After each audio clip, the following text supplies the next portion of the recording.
Bago tayo magsimula, ipopromote ko lang ang Mystic Queen Power Bracelet. So para sa mga naghahanap ng Evil Eye Bracelets, available na po ang dalawang klase ng Evil Eye Bracelet sa ating shop. So meron tayong Selenite Evil Eye at Obsidian Evil Eye Bracelet. So parehas lang merong protection and cleansing properties. Ang kaibahan nga lang is ang Selenite is nagre-recharge rin siya ng mga crystals and semi-precious stones na kasama niya. So pwedeng isuot nyo to alongside with other bracelets and i-recharge din niya yon. Ayan. And marami rin tayong iba pang mga bracelets dito for protection and also for healing, attraction ng money, love, and prosperity. Ayan. So, lahat po yan nasa aking online shop. Pakicheck nyo na lang po. Lahat ng link ay nasa description. Happy shopping! Aries, hi! Welcome to Mr. Queen PH at titingnan natin ang energies ng inyong love life ngayong September 2023. Ayan. This is a general reading. Maaari kayong makarelate, maaring hindi. Just take what resonates. Panoorin nyo rin yung inyong Sun, Moon, Rising, and Venus para sa iba pang mensahe. Meron tayong video na nagpapaliwanag tungkol doon. Link on the description. And thank you so much sa lahat ng sumusuporta dito sa ating channel. And if you're interested in private readings, meron tayo ngayong promo, no, for September, 25% discount tayo sa tarot reading services. So, lahat ng information nasa description. Paki-check nyo na lang kung paano kayo makakapag-book ng private reading. Okay. Let's see, unahin natin yung mga single. Okay? Just a reminder nga pala that you have the power to create your own reality. So, gamitin nyo lamang ang reading na to bilang gabay. Okay, let us see your overall energy, Aries, na mga singles for September. Mga singles na Aries. The Fool. Or gusto nyo nang malaya talaga kayo. Yung iba sa inyo recently single. Oo, nakipaghiwalay lang nung nakaraang buwan. And now, i-enjoy nyo yung freedom ngayong September. You also have the Ace of Wands. So, meron ka mga passionate na new beginnings. Pwedeng you will try to travel with your friends, or some of you all by yourself, no? O solo travel. Yung iba naman, meron kayong mga ipupurso ng mga creative passions ninyo.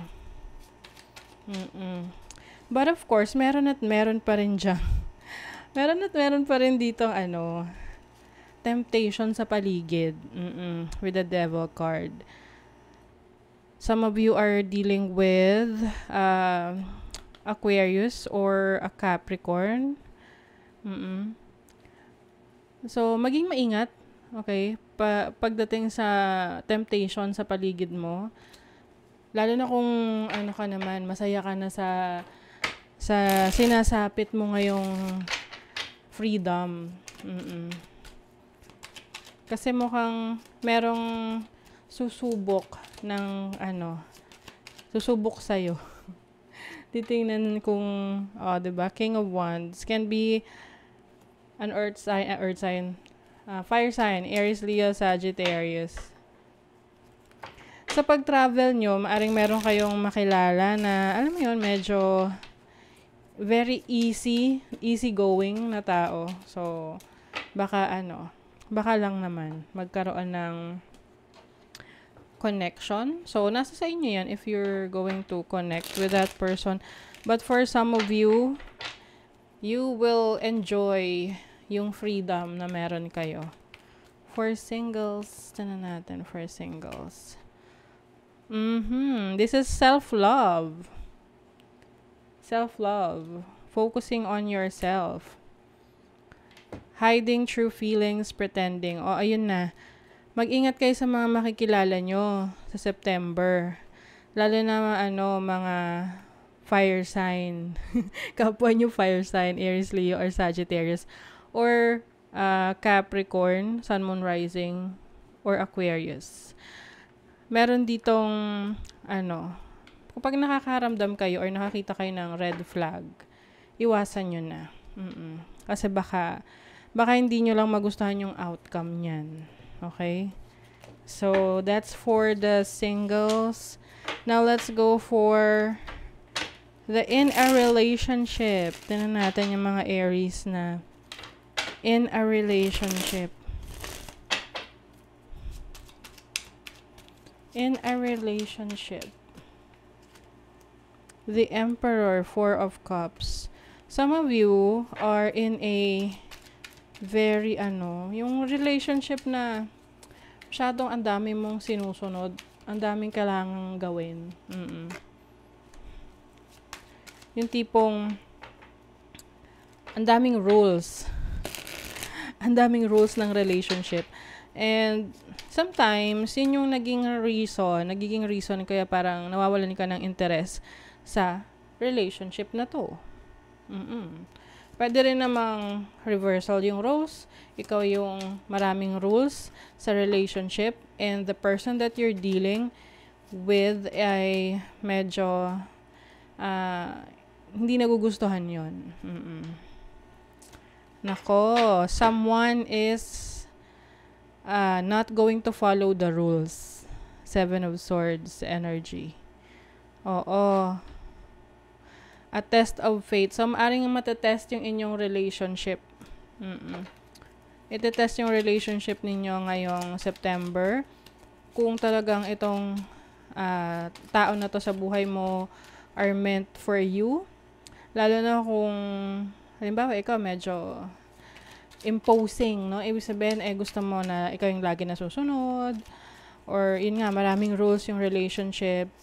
Kasi, maaring the person that you're dealing with right now, pwedeng yes, susunod siya, pero may pagkakataon na hindi niya masusunod yung rules na yon dahil parang feeling niya limitado siya.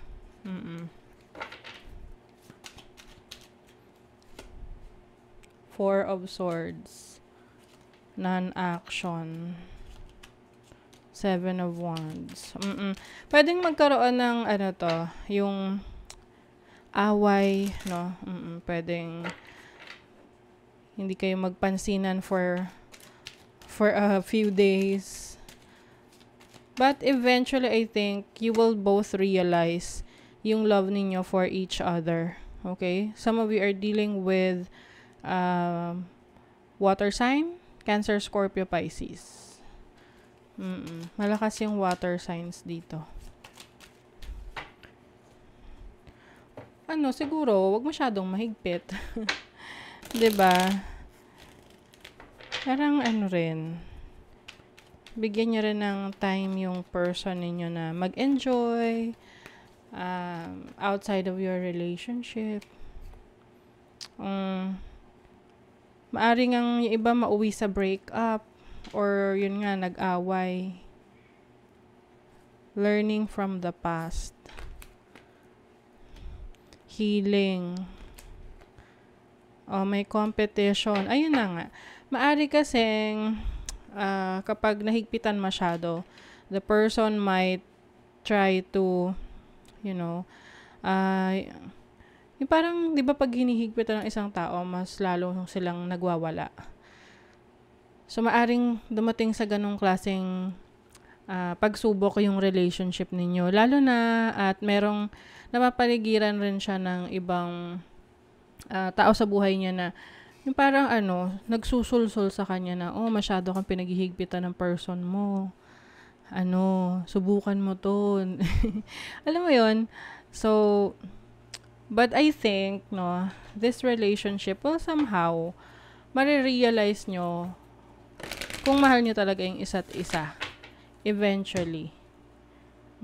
So, let's see the feelings. Ano yung feelings ng person mo towards you? Ano yung feelings ng person ng Aries para sa kanila? Obsessed. I think I'm obsessed with you. I think about you all the time. Stalk your socials and I hope I run into you when I'm out. Okay. May obsessed sa relationship. Baka yung tipong dahil obsessed ang isang tao, parang ginaguard niya masyado. You're my favorite person. I want to reach out for you. Playing games. Not responding. O, ayun nga. Maaring darating yung time na kailangan nyo mag-usap. Oo, kasi possible na magkaroon ng away, pwede ring mauwi sa breakup, no? And then, the other person will reach out para ayusin. Treasure your loved ones. It is important to love others deeply. Ayan. So, mas papahalagahan nyo yung relationship ninyo.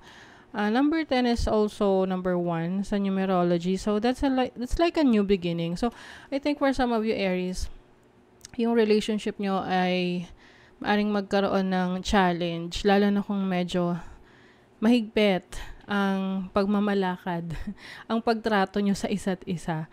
But eventually, you will realize that kung talagang mahal nyo yung isa't isa, you will stick with each other at naayusin nyo kung ano yung ayaw nyo sa isa't isa. Okay? So, that is your reading, Aries. Kung nagustuhan nyo ito, nakaresonate kayo, mag-comment kayo dyan, like, share, subscribe, para lagi kayong updated sa ating mga readings. Thank you so much, Aries. See you again.